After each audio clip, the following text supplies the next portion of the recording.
Assalamualaikum warahmatullahi wabarakatuh. Salam sejahtera untuk kita semua. Perkenalkan, saya Dara Mutiara Aswan MPD, dosen tetap program studi pendidikan biologi, Fakultas Keguruan dan Ilmu Pendidikan Universitas Jambi. Saat ini saya sedang mengikuti sertifikasi dosen gelombang 1 yang diselenggarakan oleh Kemendikti-Saintek tahun 2025. Saya akan melakukan penyusunan pernyataan diri dosen dalam unjuk kerja Tridharma Perguruan Tinggi atau PDD UKT-PT. Pada kesempatan ini, saya akan memaparkan salah satu mata kuliah yang saya ampu, yaitu Psikologi Digital Kependidikan dengan metode DIA, atau Delivery, Interaction, dan Assessment. Saya mengajar mata kuliah Psikologi Digital Kependidikan ini pada semester genap tahun ajaran 2024-2025 dengan bobot 2 SKS. Mata kuliah ini merupakan mata kuliah wajib dengan kode KIP 121. Mata kuliah Psikologi Digital Kependidikan disebut juga Cyber Psychology, mempelajari cara memanfaatkan ilmu psikologi dalam memahami perilaku manusia di era digital, sehingga mahasiswa sebagai calon pendidik mampu memahami dunia digital dan mampu mengimplementasikan pengasuhan digital kepada peserta didiknya kelak agar bisa memaksimalkan manfaat lingkungan digital dan meminimalkan dampak negatifnya.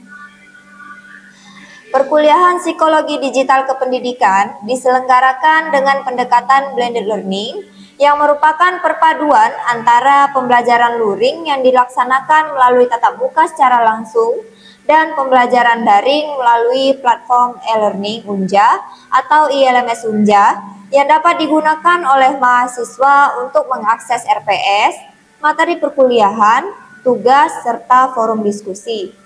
Sementara pembelajaran luring dilaksanakan dengan beberapa model dan metode pembelajaran yang disesuaikan dengan karakteristik materi yang akan disampaikan, seperti direct instruction dan project-based learning.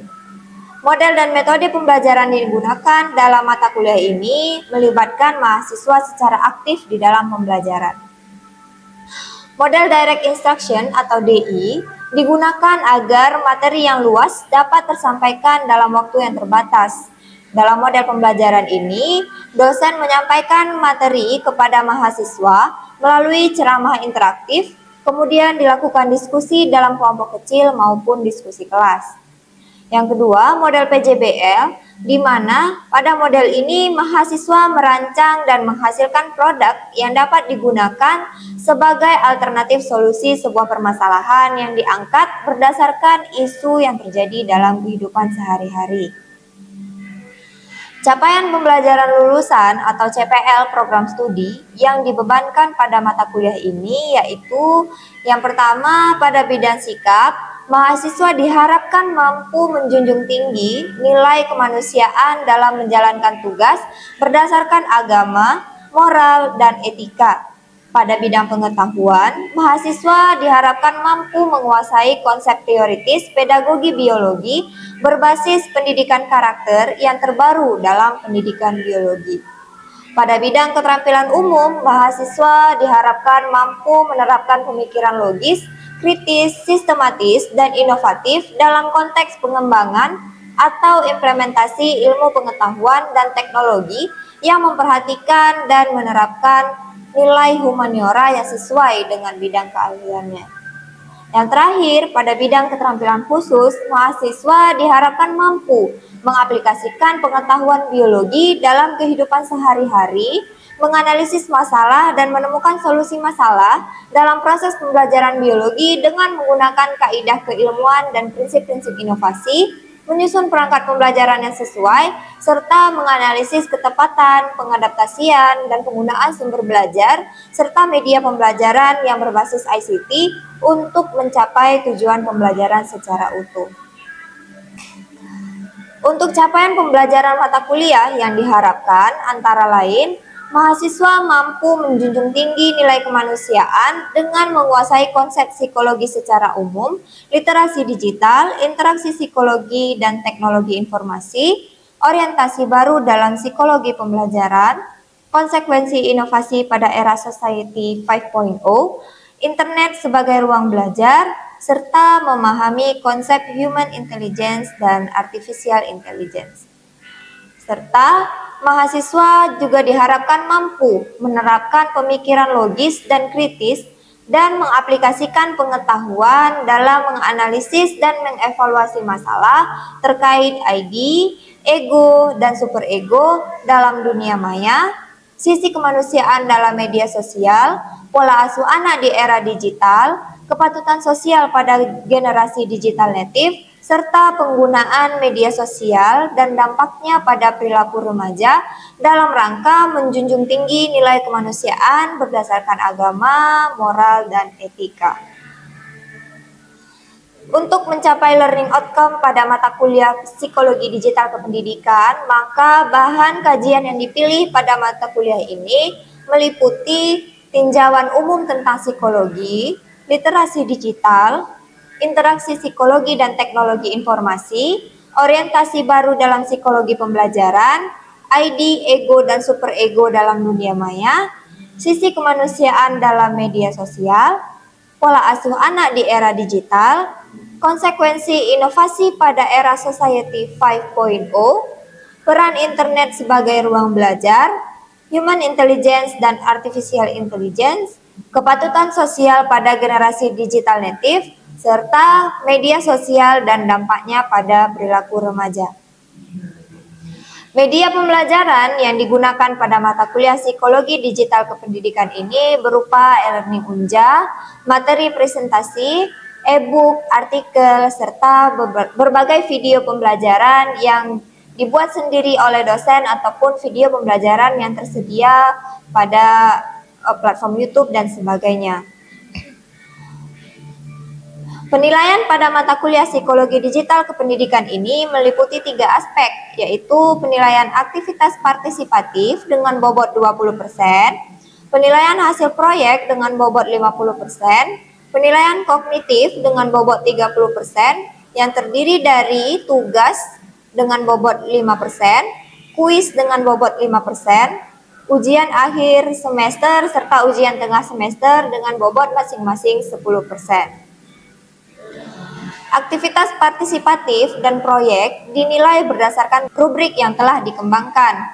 Penilaian kognitif dilakukan dengan pemberian tugas dan soal kepada mahasiswa. Saya berkomitmen untuk menciptakan pembelajaran yang interaktif serta berpusat kepada mahasiswa, sehingga mahasiswa dapat berpikir kritis serta adaptif terhadap perubahan teknologi setelah mengontrak mata kuliah Psikologi Digital Kependidikan ini. Berikutnya, mari kita simak video pembelajaran mata kuliah Psikologi Digital Kependidikan pada materi internet sebagai ruang belajar. Assalamualaikum warahmatullahi wabarakatuh. Waalaikumsalam warahmatullahi wabarakatuh. Sebelum kita mulai pembelajaran kita hari ini, alangkah lebih baiknya kita berdoa terlebih dahulu. Oke, terima kasih. Rehan, temannya ada yang tidak hadir hari ini? Ada, Bu. Siapa? Rio sama Makarsa. Rio dan Makarsa. Oke. Teman-teman yang lainnya, barcode presensinya sudah saya upload di LMS. Silahkan teman-teman akses ya di LMS-nya masing-masing. Teman-teman, minggu lalu kita sudah mempelajari pola asuh anak di era digital, ya kan? Nah, minggu ini kita akan masuk ke materi yang baru. Sebelum kita masuk ke materi yang baru, teman-teman silakan di-scan barcode yang ada di depan. Oke, silakan teman-teman jawab pertanyaan yang ada di depan. Nah, pertanyaan yang pertama, bagaimana cara kalian biasanya belajar di kelas? Apakah teman-teman pernah menggunakan internet saat belajar di kelas? Nah, silakan dijawab. Nah, platform pembelajaran online apa yang pernah teman gunakan? Ruang Guru. Oke, jadi ada lagi Kahoot, Quizizz. Oke, ada AI. Menurut teman-teman nih, apakah internet lebih banyak membantu atau malah mengganggu proses pembelajaran? Berarti memang teman-teman merasakan internet itu sangat membantu gitu ya dalam proses pembelajaran. Teman-teman sudah mulai paham nih peran internet dalam pembelajaran gitu ya. Sebelum kita masuk ke peran internet sebagai ruang belajar, di dalam belajar dan pembelajaran teman-teman pasti sudah tahu arti atau makna pembelajaran itu seperti apa. Pembelajaran adalah suatu proses pentransferan ilmu atau penanaman moral yang dilakukan antara peserta didik, guru, dan juga belajar. Jadi ketika ilmu ditransfer dari pendidik kepada peserta didiknya, tentu nantinya akan dapat memberikan perubahan perilaku pada peserta didiknya. Yang dari awalnya dia tidak tahu menjadi tahu, yang dari awalnya dia tidak mengerti menjadi mengerti. Sekarang kita coba lihat dampak internet itu terhadap pembelajaran seperti apa sih. Coba teman-teman bayangkan saat teman-teman belum belajar menggunakan internet. Sebenarnya kan kalau kita belajar pakai internet, pakai media digital, itu kan sangat terasa sekali pada saat COVID ya. Teman-teman COVID SMA. Jadi sudah mulai terasa tuh penggunaan digital, penggunaan internet dalam pembelajaran. Nah, kalau dibandingkan dengan saat teman-teman SD, yang kalau misalnya mau nyari sumber belajar harus kemana? Ke perpus. Kalau mau belajar, mau sekolah ya harus di ruang kelas gitu ya. Udah ada internet ya teman-teman bisa belajar dari mana saja, ya kan? Kalau misalnya mau cari referensi tadi misalnya, yang awalnya harus ke perpustakaan, sekarang sudah bisa cari secara online, ada perpustakaan digital ya kan, bisa cari artikel online, kemudian juga bisa belajar lewat YouTube. Nah, dari awalnya yang teman-teman belajar di kelas, ketika terjadi pandemi COVID, teman-teman belajarnya lewat Zoom ya. Internet ini dia menyediakan platform yang bisa kita gunakan untuk belajar. Nah, berdasarkan penggunaan internet dalam pembelajaran, jenis-jenis pembelajaran itu teman-teman bisa lihat di depan ya. Ada yang bersifat konvensional, ada yang berbasis web, ada pembelajaran hybrid, dan juga ada pembelajaran daring. Mungkin teman-teman sudah mengalami semuanya. Pembelajaran konvensional yang murni 100% kita lakukan di kelas, sudah pernah mengalami? Sudah. Pembelajaran berbasis web, 30%-nya kita pakai internet, 70%-nya kita ada di kelas. Jadi ya lebih sering di kelas dibandingkan menggunakan internet. Nah, kalau pembelajaran hybrid sebanyak 30-80% pembelajaran itu dilakukan secara online. Yang terakhir adalah pembelajaran daring yang murni memang seluruhnya dilakukan secara online. Nah, mungkin teman-teman pernah ikut pelatihan yang memang 100% dilakukan secara online. Kita lanjut. Nah, ini adalah beberapa sumber belajar yang mungkin tersedia di internet ya. Platform pembelajaran online, contohnya Ruang Guru, ya kan teman-teman sudah pernah pakai tadi ya. Kemudian video edukasi, mata kuliah ekologi atau materi ekologi kan di YouTube juga banyak gitu. Kemudian e-book dan artikel ilmiah. Pernah dapat tugas nyari artikel ilmiah? Pernah ya. Di beberapa mata kuliah di semester sebelumnya juga sudah sering pastinya teman-teman mencari artikel ilmiah. Kemudian ada podcast dan webinar. Nah, jadi teman-teman bisa dengar podcast edukasi mungkin di Spotify atau di YouTube gitu ya. Terus ada juga forum diskusi melalui WhatsApp, Telegram, dan juga Discord. Nah, kemudian ada blog dan juga website pendidikan. Nah, bisa kita akses di situs resmi kementerian misalnya. Kemudian beberapa lembaga mungkin yang menyediakan berbagai pelatihan yang bisa kita ikuti secara online. Kemudian ada simulasi dan game edukatif, contohnya Kahoot, Quizizz. Mungkin waktu SMA sudah sering diberikan oleh gurunya, atau mungkin waktu kuliah sering menerapkan di kelas mungkin ya. Kemudian ada berbagai aplikasi pembelajaran, contohnya ya Duolingo misalnya ya, kemudian Grammarly, kemudian ada Google Classroom. Nah, kira-kira ada yang berubah enggak peran guru dan siswa dalam pembelajaran ketika kita belajar menggunakan internet? Yang awalnya guru menjadi sumber utama informasi, sekarang guru berubah perannya menjadi fasilitator. Jadi guru berperan hanya mendampingi siswanya untuk memahami materi yang telah dia dapatkan dari internet gitu ya. Kemudian yang awalnya guru jadi pusat perhatian, misalnya memberikan ceramah kepada siswanya, siswanya hanya menerima materi. Nah, sekarang guru bisa menjadi pembimbing dalam pembelajaran yang mampu mendorong motivasi siswanya untuk belajar. Sekarang guru menjadi pemberi umpan balik yang interaktif. Jadi dengan memanfaatkan platform digital gitu ya, seperti Google Classroom, LMS yang teman-teman pakai sehari-hari itu, bisa memberi kesempatan bagi guru ataupun dosennya untuk memberikan komentar secara langsung pada apa yang dikerjakan, proses apa yang dikerjakan oleh peserta didiknya gitu. Nah, kalau siswa seperti apa? Jadi dengan adanya internet ini dimungkinkan siswanya lebih aktif untuk belajar. Dia lebih aktif mencari pengetahuannya sendiri gitu ya. Kemudian seperti apa tren masa depan pembelajaran menggunakan internet ini? Mungkin dari sekian banyak tren yang saya tampilkan di depan, teman-teman sudah pernah mengalaminya atau sedang mengalaminya saat ini. Contohnya pembelajaran menjadi lebih fleksibel melalui pembelajaran hybrid tadi ya. Contohnya misalnya dosennya memberikan pembelajaran atau memberikan materi secara online, secara daring melalui LMS misalnya. Lalu kemudian didiskusikan di kelas. Nah, kan seperti itu merupakan pembelajaran yang lebih fleksibel gitu ya. Jadi dosen atau gurunya itu bisa lebih memfokuskan waktu untuk berdiskusi dengan mahasiswa atau siswanya di kelas. Jadi tidak hanya dosen yang menyampaikan, gurunya menyampaikan, kemudian siswanya hanya menerima saja. Gitu. Kemudian ada integrasi AI dalam pembelajaran. Nah, ini mungkin teman-teman sudah merasakan ya sekarang. Jadi sudah banyak yang pakai AI, misalnya ChatGPT gitu ya. Kemudian menggunakan aplikasi dan platform belajar mobile, gamifikasi dan pembelajaran interaktif, contohnya penggunaan Quizizz, Kahoot gitu ya. Kemudian pembelajaran kolaboratif global. Nah, dengan adanya internet ini tidak menutup kemungkinan nanti kita bisa belajar dengan orang di luar negeri, ya enggak? Kalau sekarang teman-teman lihat misalnya di Unja ini ada mahasiswa internasional gitu ya, mereka kan harus datang ke sini.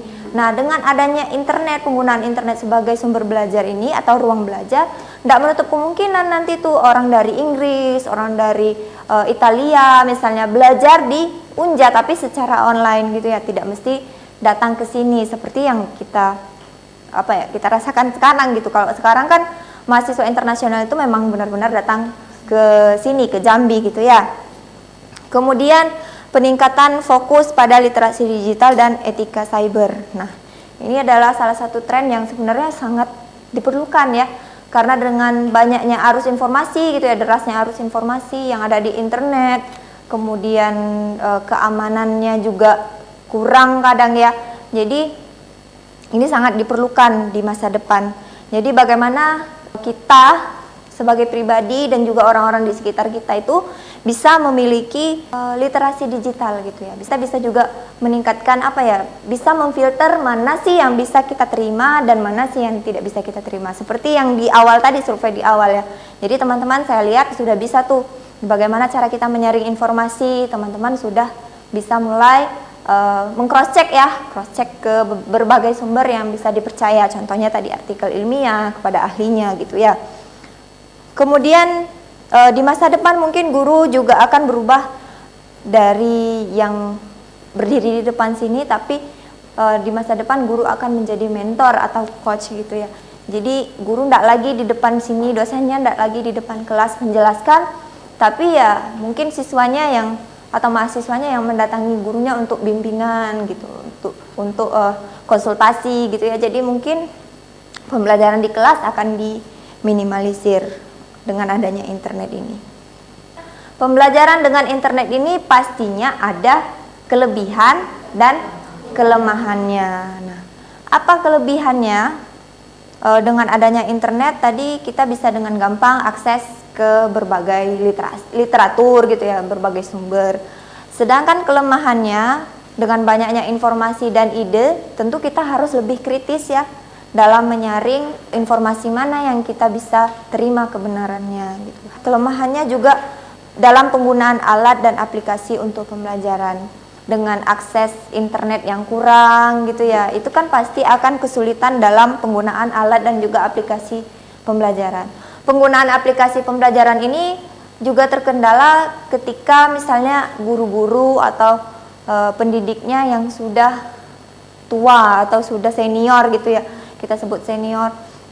Ketika mereka menggunakan aplikasi itu kan ada keterbatasan dalam pemahamannya gitu ya, maka itu adalah disimpulkan sebagai kelemahan dari penggunaan internet sebagai ruang belajar. Dari penyampaian saya sebelumnya, ada yang ingin teman-teman tanyakan? Izin Bu. Oke, silakan. Terima kasih atas penyampaian materinya Bu. Ini sangat relate untuk kami generasi Z gitu kan. Seperti yang kita tahu, kami kan di dunia pendidikan ini akan menjadi seorang pendidik insya Allah nantinya. Gimana sih Bu cara memfokuskan siswa untuk berikan sebuah kuis? Takutnya mereka tuh keluar dari kuis itu gitu. Nah Bu, menurut Ibu gimana? Oke, sebelum saya menjawab pertanyaan dari Ica, ada teman-teman yang ingin menyampaikan pendapatnya? Oke, Ibu izin menjawab pertanyaan dari Yusuf tadi. Jadi strategi agar siswanya itu fokus untuk mengikuti pembelajaran menggunakan internet, itu guru bisa membuat materi itu menjadi menarik dan membuat siswa itu lebih penasaran, sehingga siswa itu tidak lari atau teralihkan dengan platform lain. Kemudian juga bisa disesuaikan dengan gaya belajar dari siswa tersebut, seperti siswa ini belajar visual atau audiovisual gitu. Kemudian juga dengan bisa menerapkan dengan pendekatan pembelajaran yang menarik, seperti tadi yang sudah disampaikan, seperti, yaitu gamifikasi pembelajaran, yaitu bisa membuat materi itu menjadi game interaktif seperti Kahoot atau Quizizz, sehingga memotivasi siswa agar lebih tertarik untuk belajar. Oke, terima kasih Desi. Pertanyaan dari Ica tadi sangat bagus ya, karena sangat relate dengan apa yang akan teman-teman jalani nanti ke depannya. Nanti setelah dari pendidikan biologi akan jadi guru gitu ya. Bagaimana caranya supaya saat kita menggunakan internet dalam pembelajaran, ya siswa itu tidak kemana-mana, malah atau misalnya dalam pembelajaran kita pakai internet, siswanya malah lihat aplikasi yang lain, atau misalnya buka game atau apa gitu ya. Bagaimana caranya? Nah, tadi pertanyaan dari Desi itu jawaban dari Desi itu sudah sangat bagus ya. Jadi kita sebagai guru ya harus bisa gitu ya menyediakan media, membuat media pembelajaran ataupun membuat bahan ajar, materi ajar yang memang membuat siswa kita selalu penasaran, sehingga mereka bisa tertarik untuk selalu mengikuti gitu apa yang kita berikan. Nah, contohnya misalnya kita menggunakan platform pembelajaran, platform pembelajaran online atau digital atau secara daring gitu, di dalam kelas ataupun di luar kelas. Nah, ketika mereka penasaran, mereka pasti akan selalu antusias untuk mengikuti dari awal sampai akhir, ya kan?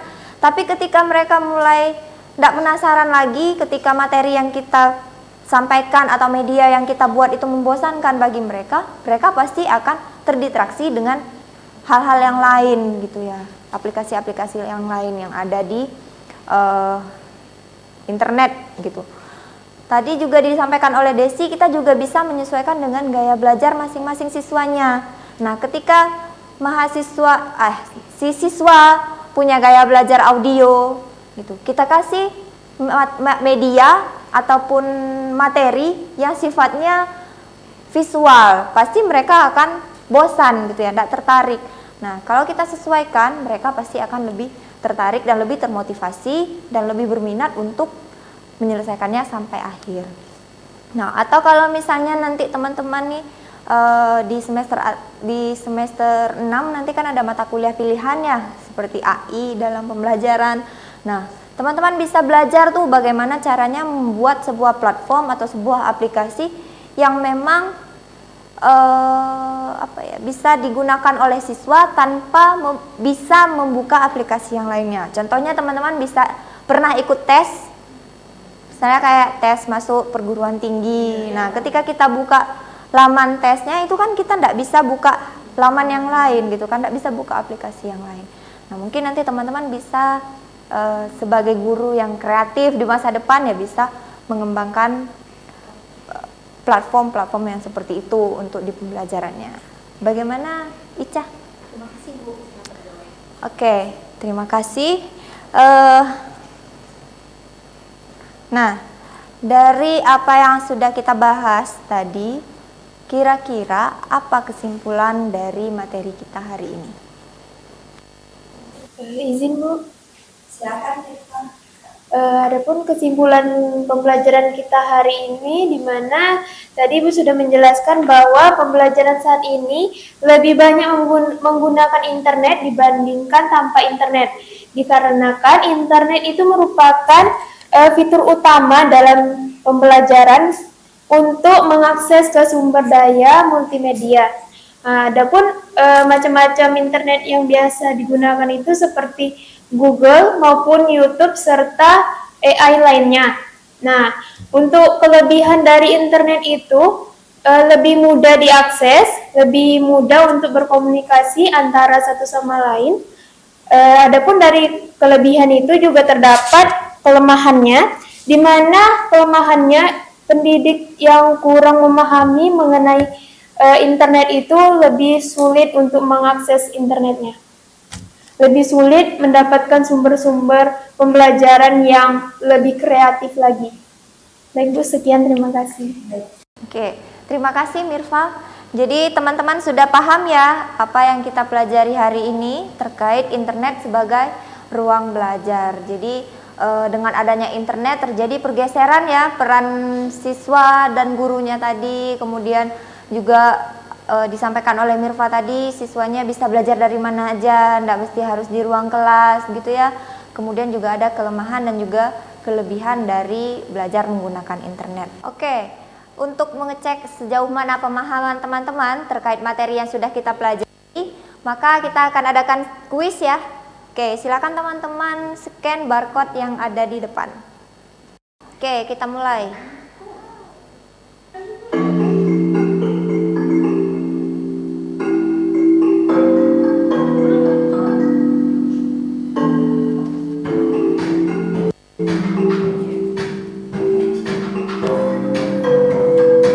Oke, untuk sementara Feby memimpin ya.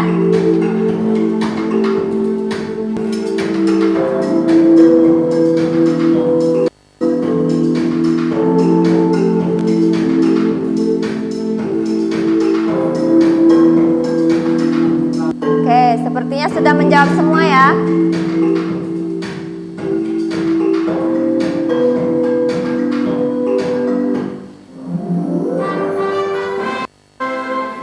Oh, siapa pemenangnya kali ini? Feby. Untuk menutup pertemuan kita hari ini, coba teman-teman luangkan waktu 1 hari gitu ya untuk mencatat seperti apa teman-teman berkomunikasi, kemudian mendapatkan informasi dan juga mengerjakan tugas teknologi apa yang teman-teman gunakan. Misal apa yang penting dan apa yang berguna dari teknologi yang teman-teman gunakan gitu ya. Sampai di sini ada yang ingin ditanyakan kira-kira terkait tugasnya? Cukup. Oke, kalau sudah cukup, kita tutup pertemuan kita hari ini. Saya mengucapkan banyak terima kasih atas kehadiran teman-teman. Saya juga mohon maaf apabila terdapat kesalahan atau kekhilafan dan kekurangan dalam penyampaian kepada teman-teman semuanya. Kita tutup pertemuan kita hari ini dengan mengucapkan alhamdulillah rabbil alamin. Assalamualaikum warahmatullahi wabarakatuh. Waalaikumsalam warahmatullahi wabarakatuh.